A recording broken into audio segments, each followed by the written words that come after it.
Welcome back. I'm Tedward, and today, thanks to Bond Group in Waltham, Massachusetts, we are driving this gorgeous 2004 Lamborghini Murcielago. It's outfitted in Rosso Vic paint with a stunning tan interior. It's got the black wheels from, I think, a later model, but that's all right. The original wheels have been kept nice and tidy. But my goodness, this is one of my favorite cars to drive. I totally understand why the Stradman is a big Lambo guy and why the Aventador doesn't scratch every itch, because all my friends, I mean, there's not too many of them, who have sold Murcielagos for Aventadors, they all miss their Mercies, man. These things are the real deal. So what do we have under the hood? We've got a 6.2 liter naturally aspirated V12 that sounds like pure racing porn. It's absurd. And it's mated to, wait for it, a manual gated 6-speed. That's the stuff, that's the way you've got to have your Murcielago. But the Murcielago has really stood the test of time in terms of design, because this looks like a spaceship even today. It still looks like how you envision a supercar.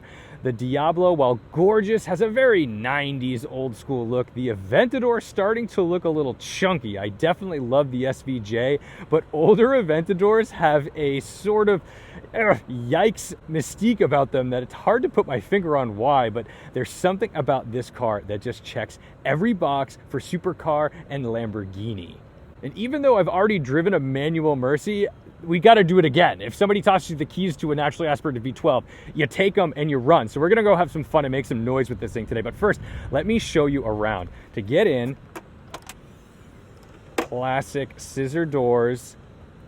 And then back here, we'll pop this rear hatch, and that's going to reveal our gorgeous power plant. Now, in 2004, you got to remember, all this use of carbon fiber was kind of a big deal. And when this is started up, you get these monster vents that pop up to help cool the car, and you can see those hinges right there. And I just love the look of this engine with all the carbon fiber on it, but it's still very raw, old school V12 looking, and it's enormous. This engine looks huge, especially when it's out of the car, if you've ever seen one in for service. In the cabin, it's pretty much business as usual, but down here on that dead pedal, you can see 6.2 liters, which is funny. On the one pedal that doesn't do anything to engage this engine or brakes, you've got 6.2 liters plastered against it. Let's take a look in the front, because some of you folks might be looking at one of these to go road tripping in. But there's not a ton of space. Oh, that's some good classic Lambo noises. We got to grease that up a little bit. Under here, this one clearly had the 2004 treatment where somebody wanted a killer sound system. There's some funky aftermarket stuff in this car. And in here, they wanted it all on display. Gluing it to the road, up front, we've got a 225 section tire. In the back, a 335 to put all this power down. And it is all-wheel drive, so it does send power up to the front. And when we get out and drive, you're going to start hearing all of the noises that these differentials and viscous couplings make. It's kind of wild. And this dual center exhaust just never gets old. The car looks so incredibly wide, and you can see the width of those tires in the rear, and then the big haunches. This thing just looks so menacing on the road. The seating position in the car is a little awkward because it seems normal at first, but you're actually sat a little to the right. We'll use our Audi style Lamborghini key.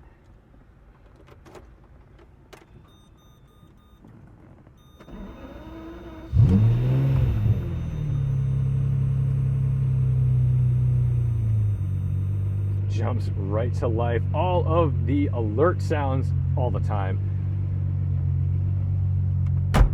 And then our seat belts come out through the middle. I used to be one of those kids who liked to sit always on the passenger side of the rear of the car because I liked it over my right shoulder, not my left shoulder. I don't know if that's just like a weird OCD thing or if other kids were like that. Little bit of storage in here. We've got like a remote for that Alpine system and a spare key, and then tiny bit of an ashtray there as well. Down here, we've got our window switches, we've got our mirror switches, our nose lift, traction control, and then we can raise and lower those big vents in the rear. Don't get that on the Aventador. We lower the parking brake by lifting up, button, and down. We're gonna do this drive windows down. We've got to have V12 noises abound.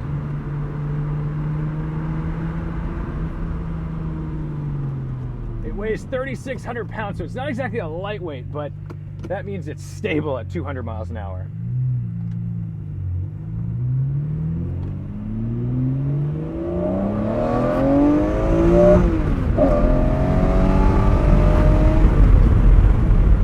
Still hitting that traction control even on good fresh tires.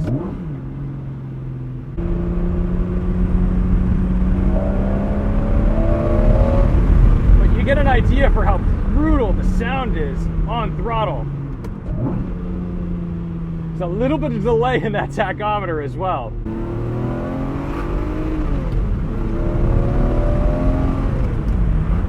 The revs drop so quickly, you've got to be on top of it. You get that beautiful sound of the clicking shifter, which is phenomenal. What's great too is that it's such a rev-happy engine. Very easy to hit those rev matches on the downshifts. Now, you're gonna say, ooh, it's not timed well with the tach. Like I said, the tach is just a little bit off here.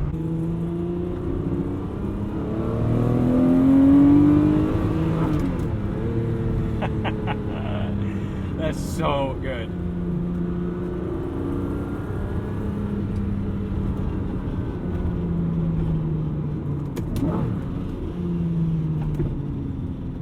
Some rattles coming from this thing. Of course, it's a Lamborghini. What do you expect? Nice and easy in case this fellow Audi wants to come and meet the car head on. We don't need any of that. When you're sitting at stoplights in a Lamborghini, you always look to the rear and you just see all that heat coming off the engine bay. It's a little terrifying if you're not used to it. But I do keep an eye on my water and oil temps constantly in these cars. You're always plagued by that mid-engine, I guess, B or C pillar, whatever you want to call it, that you just can't see anything out of, so you got to rely on your mirrors just a bit more than you'd like to.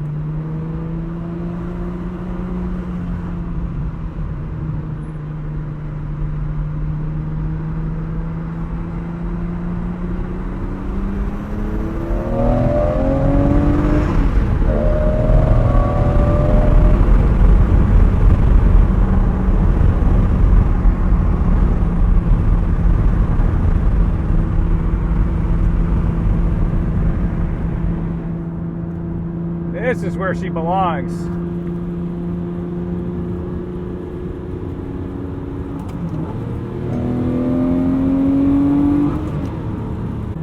This is one of those cars where people will do anything to just catch up to you and get the photo or whatever, and you got to be a little cautious about that because you don't want to get stuck with somebody who's dangerous behind the wheel.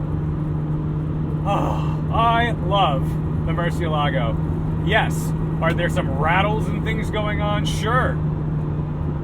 We're in an old Lamborghini, man. That's the deal. It's part of the bargain. You get to operate this engine with a 6-speed manual if you put up with that. And it's totally worth it.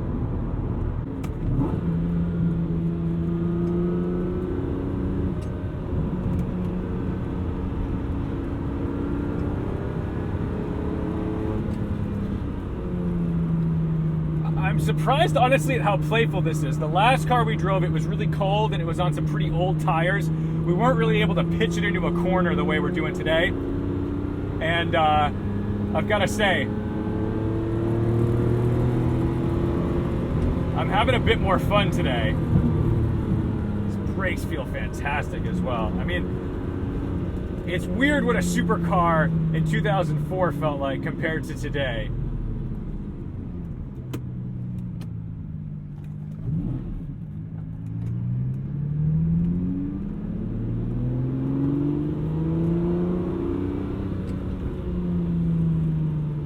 The days of high revving naturally aspirated V12s are pretty much done. I mean, there's a couple out there now, but it's not like the good old days where we could count on multiple auto manufacturers coming out with these cars. And, oh, we gotta be careful over these bumps. The beauty of this engine though is, yes, it's high revving, like 7,600 RPM, but it also has nice low end torque. Like, it's very drivable around town.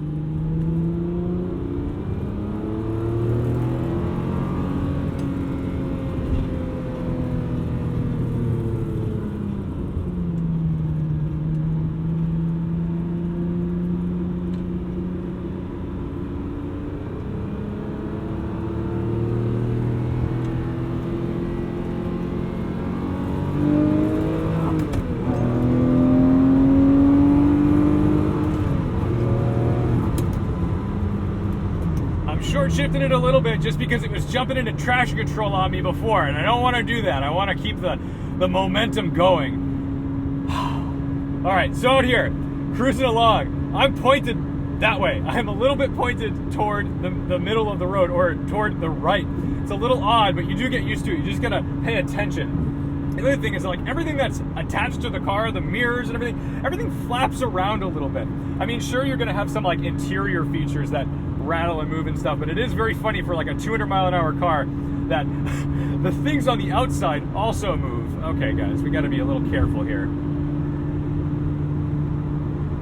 But it's really hard not to just keep going for downshifts and looking, because it's fun to look at the shifter.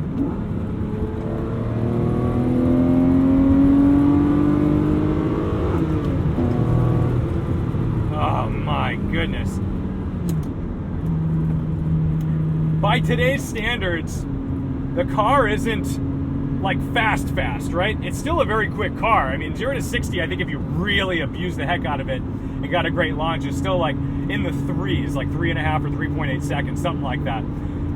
Let's say 3.5. But we're so used to cars having insane amounts of torque today, where like an Audi RS7 or an BMW M5 competition is just a real monster now. So many cars can get to 60 in like the low threes or the high twos that the numbers on this car no longer matter. It has nothing to do with the car, because the driving experience is why you go and buy yourself a manual Murcielago. Looks like we got a little Lotus Fred coming up on the side.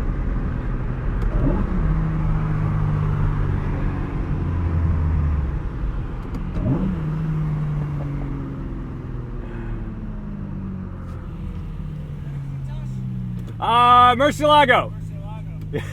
Love it. Thanks, you too. Those are a blast. Thanks, it's fun. That's a rare one. That's the California. How do you know that? I know that. That's a cool car. 25. Very cool.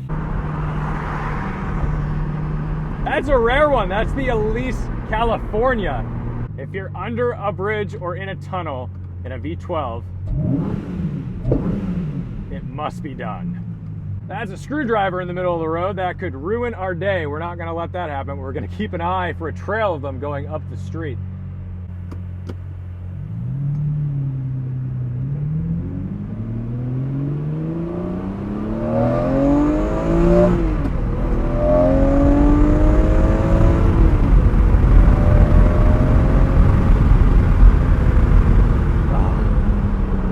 What a sound! Hard to get better than that. Some Italian friends on Ducatis, that's what we like to see.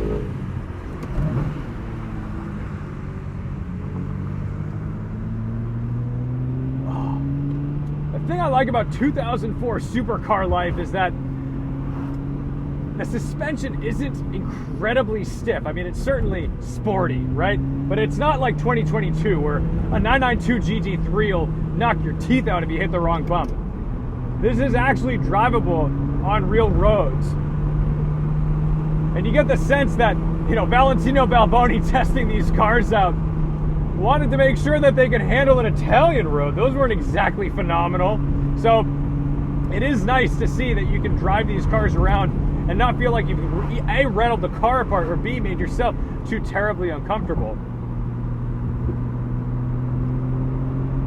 Now, while the seating position is still mildly awkward in these cars, there's so much visibility because this windshield comes down super far, so you do see everything right in front of you, which is a beautiful thing. It's that rear three-quarter that disappears on you, but everything in front, which is what really matters in a car like this, because hey, you're the one going 200 miles an hour.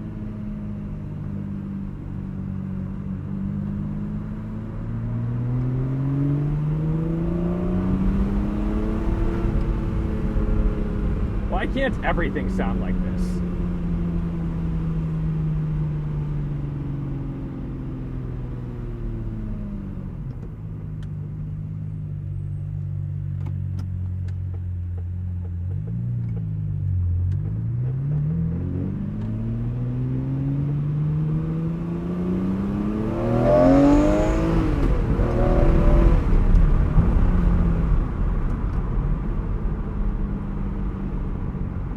want to be nice supercar owners,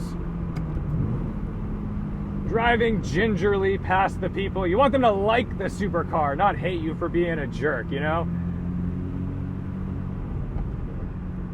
But the beautiful thing about these NA V12s is just the lightning fast throttle response. You dip into it and it's there. It's incredible. You don't get that in the turbocharged supercars of today. They are fast for sure. No mistake to be made there. But to be able to just carve around in your NA V12 is something really special.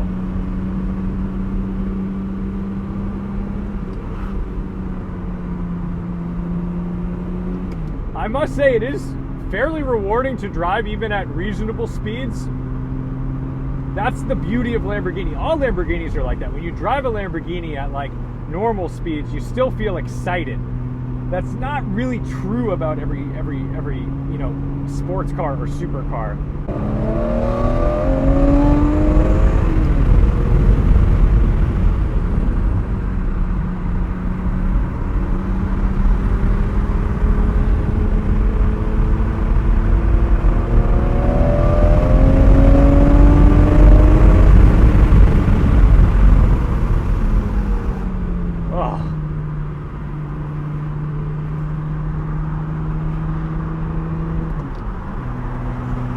So here's the thing, maybe by today's standards there are certainly faster cars, but once you get the revs up on this thing, it screams. It really screams, and it just collects speed like it's an 8-year-old collecting Pokemon cards. Oh my goodness, it loves it. I'm gonna go bring this back to Bond Group. I'm a little bummed that the drive is over, but hey, I'll never say no to a V12. Thank you guys so much for watching, liking, commenting, and subscribing. Don't forget to respect the drive, whether you're driving a Honda Civic Si or a manual V12 Murcielago. I'll see you in the next one.